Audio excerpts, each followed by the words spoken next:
अस्सलाम वालेकुम दोस्तों, वेलकम टू अनदर वीडियो। कैसे हैं आप लोग? उम्मीद है खैरियत से होंगे। मैं हूं इरशाद और एक बार फिर एक और नई वीडियो के साथ आपकी खिदमत में हाजिर हूं।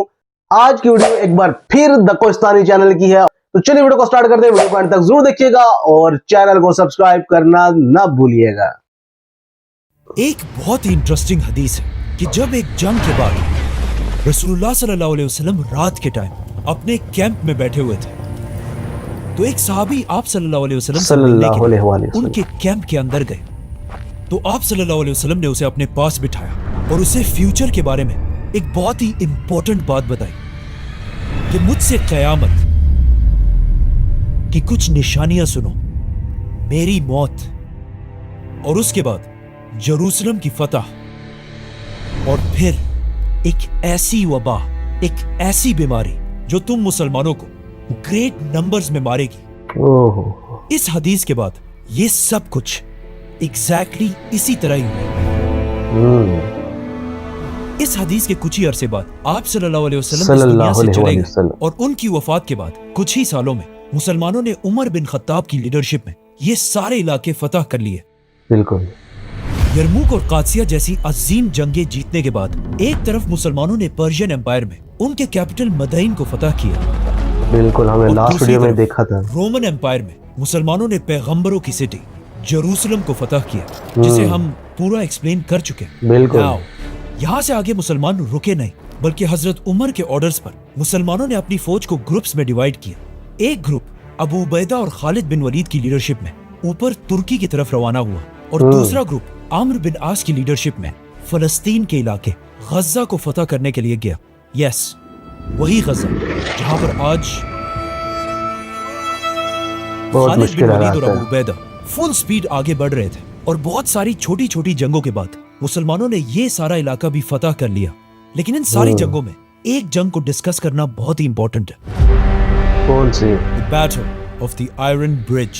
क्योंकि ये जंग बिल्कुल यरमुक और कादसिया की तरह एक बहुत बड़ी जंग होने वाली थी, क्योंकि रोमन एम्पायर हजारों की फौज लेकर इस ब्रिज के पास खड़ी थी और दरिया के दूसरी तरफ अबू उबैदा सिर्फ 15,000 की फौज के साथ खड़े थे। और अब एक बार फिर मुसलमानों और रोमन्स के दरमियान एक बहुत बड़ी जंग होने वाली थी। लेकिन एक मिनट, अगर ये इतनी एक बड़ी जंग, तो हमने आज तक इसके बारे में कुछ सुना क्यों नहीं है? क्योंकि ये जंग शुरू होने से पहले ही खत्म हो गई। जैसे ही मुसलमानों की फौज एक दूसरे के सामने आई, अचानक रोमन फौज ने देखा कि उनकी एक साइड से कुछ आवाजें आ रही हैं। जब रोमन फौज ने थोड़ा गौर से देखा तो एक दूसरी फौज फुल स्पीड इनकी तरफ बढ़ रही थी। एंड ऑफ कोर्स ये फौज कौन लीड कर रहा था? खालिद बिन वलीद। आज तक इस बात का पता नहीं चला कि खालिद बिन वलीद ने कब और कैसे इस दरिया को क्रॉस किया था। लेकिन अचानक जंग से पहले ही खालिद बिन वलीद ने वहां पहुंचकर इस रोमन फौज को क्रश कर दिया और रोमन्स एक बार फिर ये जंग छोड़कर भाग गए। और इस तरह ये इतनी बड़ी जंग शुरू होने से पहले ही खत्म हो गई। ये जंग सीरिया में मुसलमानों की आखिरी जंग थी और इस जंग के बाद मुसलमानों ने हमेशा के लिए पूरे शाम को फतह कर लिया। अब मुसलमानों की खिलाफत का कंट्रोल सीरिया, फलस्तीन, जॉर्डन और लेबनान तक फैल चुका था। जिसके बाद मुसलमानों के आर्मी चीफ अबू उबैदा यहीं पर रहे और खालिद बिन वलीद अकेले अपनी फौज के साथ पहली बार रोमन एम्पायर के मेन हेडक्वार्टर तुर्की में दाखिल हुए और बहुत तेजी से रोमन एम्पायर की कैपिटल कॉन्स्टेंटिनोपल, इस्तांबुल की तरफ बढ़ने लगे। कॉन्स्टेंटिनोपल। वेट, अगर खालिद बिन वलीद रोमन एम्पायर के कैपिटल के इतने क्लोज पहुंच चुके थे, तो फिर उन्होंने इसे फतह क्यों नहीं किया? बल्कि ये सिटी तो इससे 800 साल बाद एक दूसरे बादशाह सुल्तान मोहम्मद फातेह ने फतह की थी। इसके ऊपर मैंने रिएक्शन दिया था। खालिद बिन वलीद तुर्की में दाखिल हुए, यहाँ पर एक बहुत बड़ा मसला हुआ। हजरत उमर रज़ियल्लाहु अन्हु ने खलीफा बनते ही खालिद बिन वलीद को उनके पोस्ट आर्मी चीफ के ओहदे से हटा दिया था।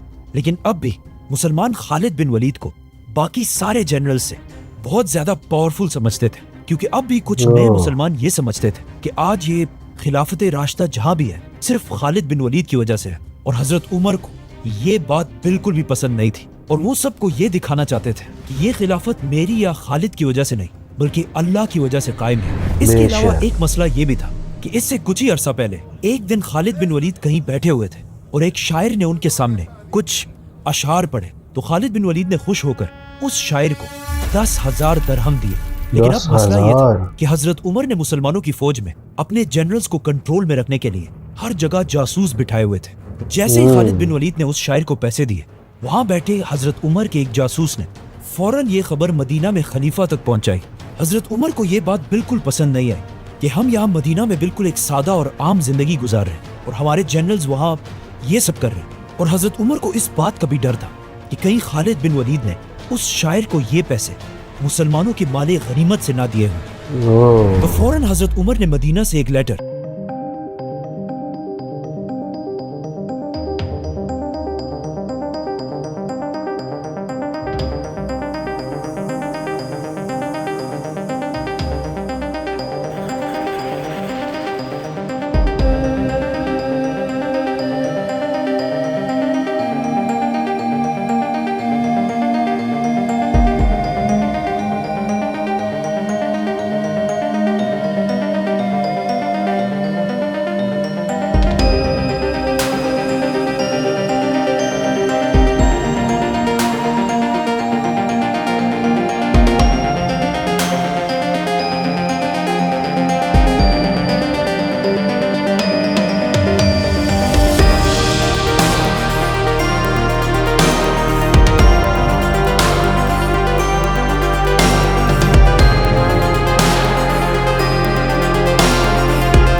बहुत बड़ा सहाबी मुअज्जिन रसूल बिलाल रज़ियल्लाहु तआला अन्हु को चूज किया। बिलाल रज़ियल्लाहु तआला अन्हु कोई आम सहाबी नहीं थे।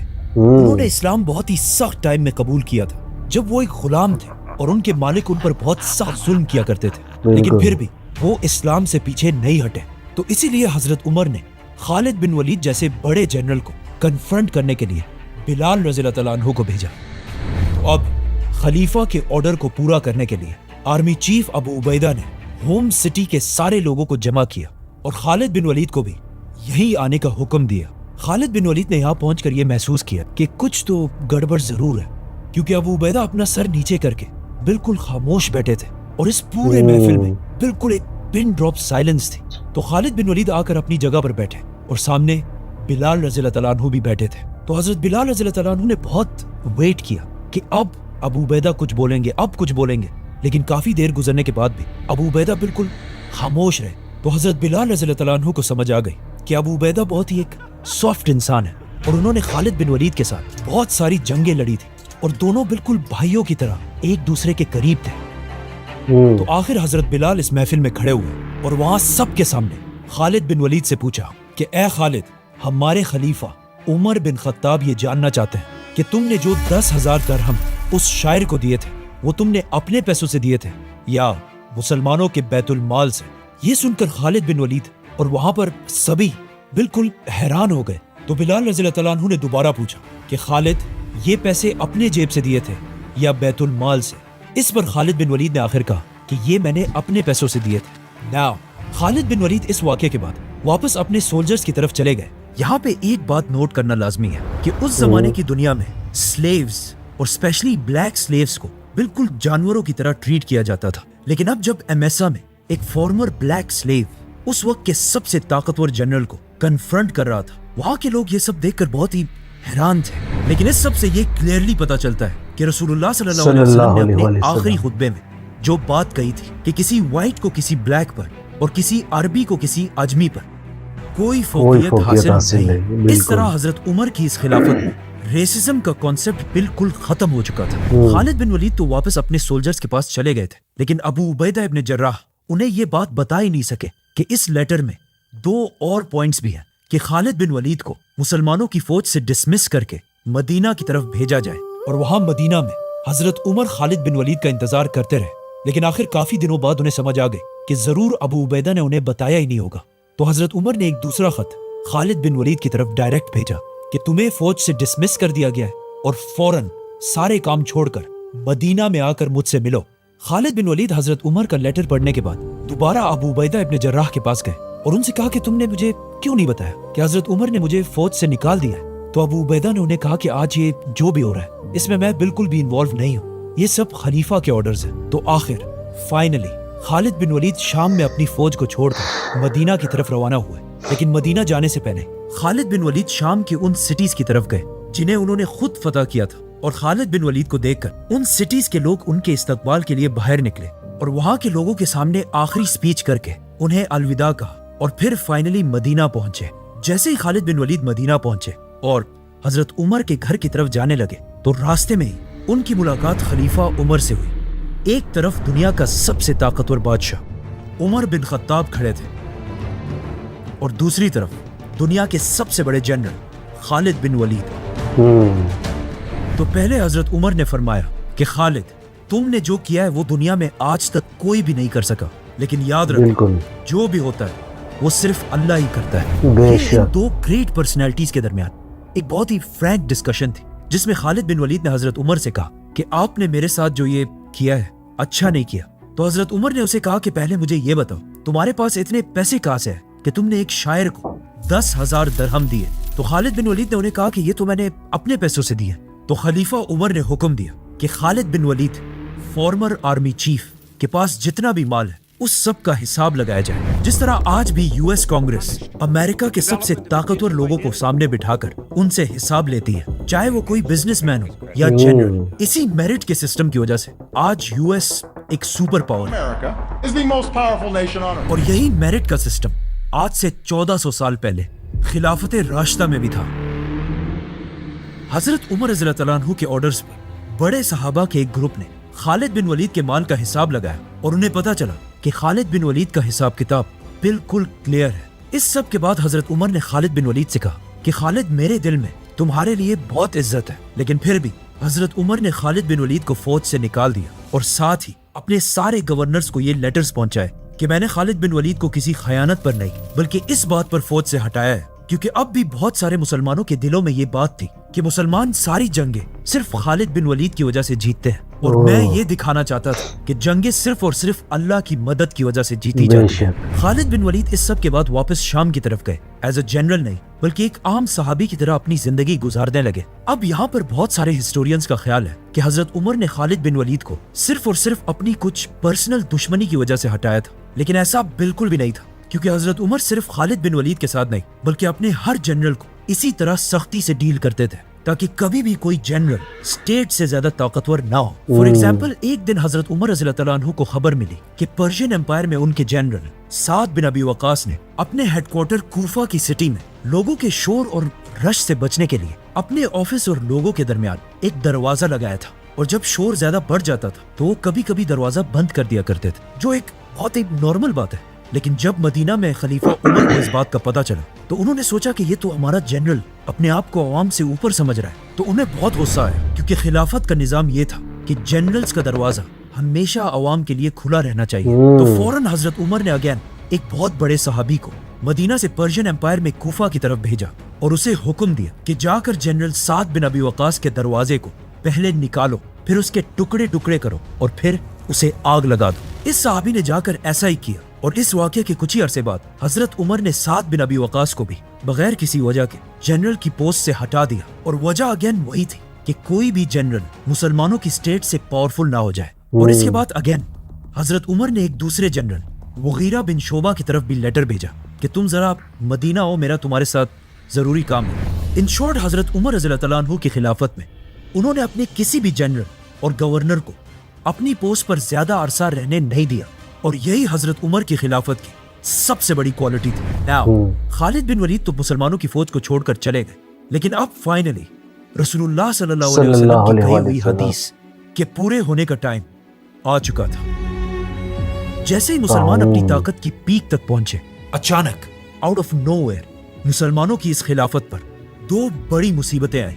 मुसलमानों के सीरिया में एक बीमारी ताउन आहिस्ता आहिस्ता फैलने लगी, और यहाँ अरब में एक बहुत बड़ा कहत आया, और अगले 9 महीने तक बारिशें ना होने की वजह से अरब की सारी फसलें और खाने पीने की चीजें तबाह हो गई, और आहिस्ता आहिस्ता हालात इतने सख्त हुए कि अरब के लोग खाने पीने की चीजों के लिए भी तरसने लगे। कि कहा जाता है कि अरब के लोगों की शक्लें बिल्कुल राख की तरह ब्लैक हो गई, और इस कहत की वजह से इंसानों के साथ साथ जानवरों के जिस्म भी बिल्कुल सूख गए। अब जब अरब के लोग इतनी मुश्किल में थे तो इन सब को पता था कि अब सिर्फ एक ही इंसान इनकी मदद कर सकता है, खलीफा उमर बिन खत्ताब। तो वो सब जमा होकर हजरत उमर के पास आकर उनसे फरियाद करने लगे कि अब आप ही हमें इन मुश्किल हालात से निकाल सकते हैं। हजरत उमर इससे पहले ही पर्शियन एम्पायर की कैपिटल को फतह कर चुके थे, जिसके बाद मुसलमानों के बैतुल माल में इतना सोना पड़ा हुआ था कि मदीना दुनिया के सबसे रिच सिटीज में से एक थी। लेकिन इस सोने से खरीदने के लिए पूरे अरब में खाने पीने की कोई चीज थी नहीं। हजरत उमर इस कहत की वजह से इतनी टेंशन में थे कि उन्होंने मुसलमानों के ये हालात देखकर ये कसम खाई कि मैं भी तब तक गोश्त, दूध और घी को हाथ नहीं लगाऊंगा जब तक इन आम लोगों को भी खाने की ये सारी चीजें मिल ना जाए। आहिस्ता आहिस्ता इस कहत की वजह से हालात इतने खराब होते गए कि मजबूरन हजरत उमर ने एक बहुत ही इंपॉर्टेंट ऑर्डर दिया कि अगर इस कहत के दौरान कोई शख्स अपनी भूख को मिटाने के लिए किसी से चोरी करे तो उसके हाथ नहीं काटे जाएंगे। अब जब पूरा अरब मदीना के दरवाजे के सामने खड़ा था और यही मदीना उनकी आखिरी उम्मीद थी, तो हजरत अली रज़ी अल्लाह अन्हु ने हजरत उमर से कहा कि मुझे पता है कि हालात तो बहुत सख्त है, लेकिन अगर देखा जाए ये तारीख में पहली बार हुआ है कि पूरा अरब एक जिस्म की तरह यूनाइट होकर मदीना को ही अपना कैपिटल समझने लगा है। नाउ जब अरब में खाने पीने की सारी चीजें खत्म हो गई तो हजरत उमर ने आखिर अरब से बाहर अपने सारे जनरल्स की तरफ लेटर्स भेजे और इन सब लेटर्स में एक ही बात लिखी थी कि क्या तुम जनरल्स मुझे और मेरे साथियों को हलाक होते हुए देख सकोगे जबकि तुम सब वहां आराम से रहो। जिस पर वहां सारे जनरल्स को समझ आ गई कि अब अरब के हालात बहुत ही खराब हो चुके हैं। तो जनरल अमर बिन आस ने हजरत उमर की तरफ लेटर भेजा कि आप बिल्कुल टेंशन ना लें, हम आपकी तरफ ऐसे काफिले भेजेंगे जिनका एक एंड मदीना में और दूसरा शाम में होगा, और इसी के साथ खाने पीने की चीजों से भरे हुए हजारों कैमल्स सारे इलाकों इराक, सीरिया, फलस्तीन से मदीना की तरफ रवाना हुए। और सिर्फ यही नहीं, 20 बड़े बड़े जहाज समंदर के रास्ते भी फुल लोडेड मदीना की तरफ रवाना हुए।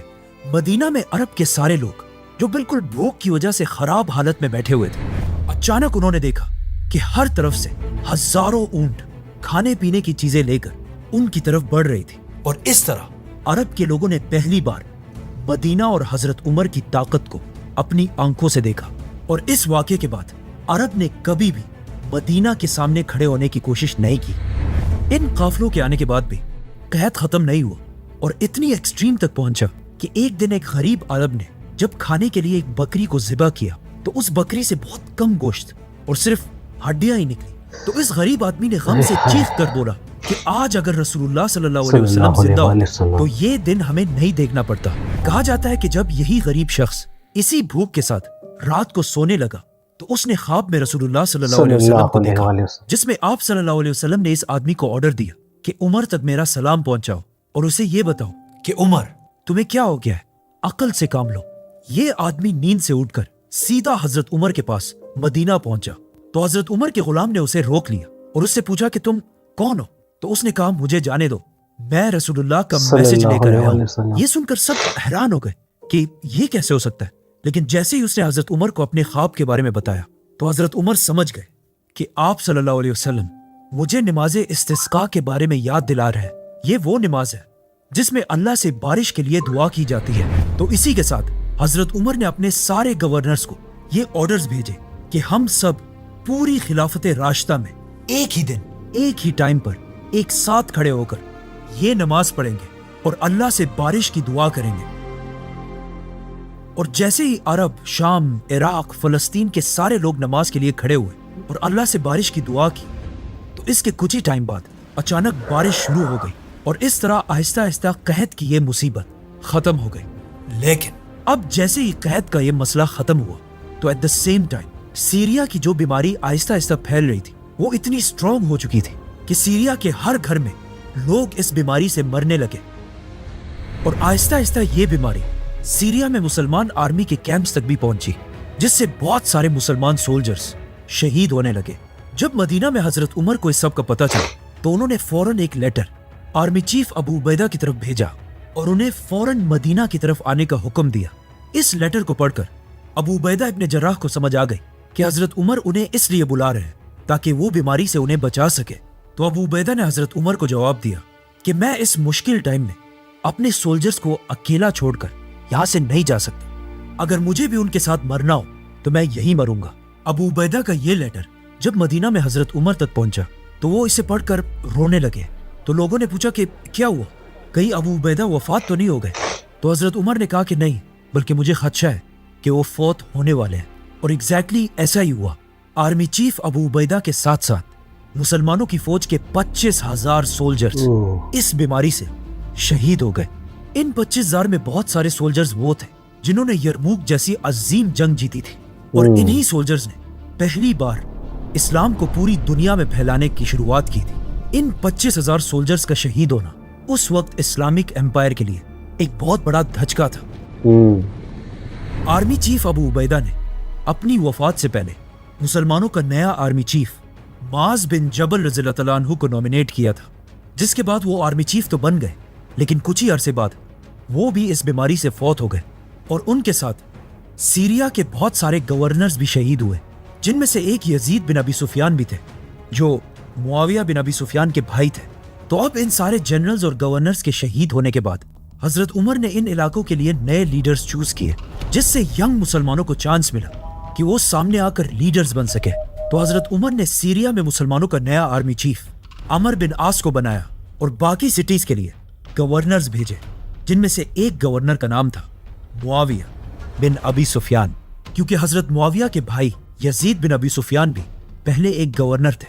हजरत मुआविया इससे पहले आप सल्लल्लाहु अलैहि वसल्लम के आखिरी दौर में कुरान लिखने वाले सहाबा में से भी थे, और अब उनके भाई यजीद के फौत होने के बाद हजरत उमर ने उन्हें ही दमिश्क का गवर्नर बनाया। जैसे ही अमर बिन आस मुसलमानों की फौज के आर्मी चीफ बने तो उन्होंने एक जबरदस्त फैसला किया और मुसलमानों को हुक्म दिया कि ज्यादा एक साथ रहने के बजाय एक दूसरे से दूर जाकर रहो और एक दूसरे से मिलना जुलना बंद कर दो, जिस तरह कोरोना वायरस में पूरी दुनिया का सिस्टम, ताकि ये बीमारी खुद ब खुद खत्म हो जाए। And it worked. Aahista Aahista कुछ ही अरसे में ये बीमारी सीरिया से खत्म हो गई। अब फाइनली मुसलमानों की दोनों बड़ी मुसीबतें, कहत और बीमारी, खत्म हो चुकी थी। तो हजरत उमर हालात को कंट्रोल करने के लिए खुद सीरिया की तरफ गए, और वहां उनकी मुलाकात नए आर्मी चीफ अमर बिन आस से हुई, जिन्होंने हजरत उमर के सामने एक नया प्लान रखा कि अब जब हमारे हालात ठीक हो चुके हैं तो हमें स्लो होने के बजाय आगे बढ़ना चाहिए और एक नए इलाके की तरफ जाना चाहिए, इजिप्ट। सब्सक्राइब। तो ये थी आज की वीडियो। इसके अंदर इन्होंने सीरिया शाम के बारे में जिक्र किया कि हजरत उमर फारूक रजी अल्लाह तआला अन्हु के दौरे हुकूमत में शाम को मुसलमानों ने कैसे फतह किया, और फिर उनके ऊपर कौन कौन सी मुश्किलात आई, कौन कौन सी दो बड़ी परेशानियां आई जिनका जिक्र इस वीडियो में किया गया, और अल्लाह ताला ने फिर उनको उन मुसीबतों से निजात दी। तो बहुत जबरदस्त वीडियो थी, बहुत ज्यादा इमोशनल भी थी। उम्मीद है आपने ये वीडियो एंजॉय की होगी। तो वीडियो को लाइक कीजिएगा, शेयर कीजिएगा और चैनल को सब्सक्राइब करना ना भूलिएगा। मुझे दें इजाजत, मिलते हैं एक और नई वीडियो के साथ। तब तक रखिएगा अपना बहुत सारा ख्याल। अल्लाह हाफिज।